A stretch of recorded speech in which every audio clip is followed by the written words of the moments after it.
First mutton తీసుకొని అందులో నిమ్మకాయ ఉప్పు వేసి క్లీన్ చేసుకోండి. నేను 750 గ్రామ్స్ మటన్కి 2 ఆనియన్స్ కట్ చేసా. తర్వాత ఆయిల్ పెట్టుకొని నేను 5 స్పూన్స్ ఆయిల్ వేసానండి. ఆయిల్ వేసుకొని అది కాగిన తర్వాత ఉల్లిపాయలు వేసి ఒకసారి దాన్ని కలుపుకోండి. అది లైట్గా ఫ్రై అయిన తర్వాత అల్లం వెల్లుల్లి పేస్ట్ వేసి కలుపుకోండి. అది కొంచెం పచ్చివాసన పోయే వరకు దాన్ని మంచిగా ఫ్రై చేసుకోండి. తర్వాత కొంచెం పసుపు వేయండి.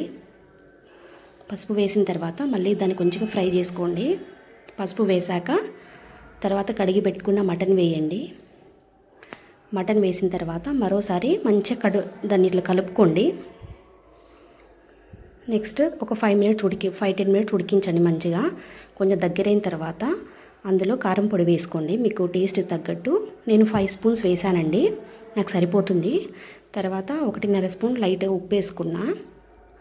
ఉప్పు కూడా వేసిన తర్వాత మంచిగా దాన్ని కలిపేసి 1/2 గ్లాస్ వాటర్ వేసానండి. వాటర్ వేసాక విజిల్ పెట్టుకోండి.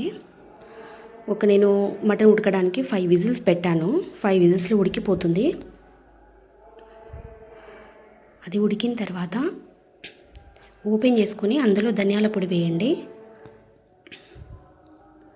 ధనియాల పొడితో పాటు లైట్గా గరం మసాలా వేసాను నేను. కారం వద్దనుకుంటే ధనియాలు ఒకటి వేస్తే సరిపోతుంది. నెక్స్ట్ అందులో కొబ్బరి పొడి వేయండి. కొద్దిగా కొబ్బరి పొడి ఎందుకంటే ఆ గ్రేవీ కొంచెం తిక్కు ఉండడానికి మీకు వద్దంటే స్కిప్ చేయొచ్చు.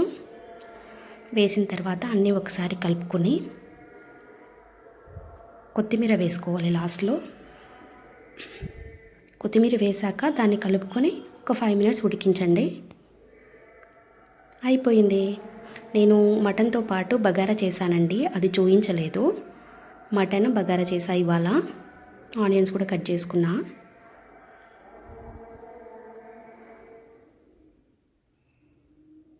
చూడండి ఎంత బాగుందో మటన్ కర్రీ.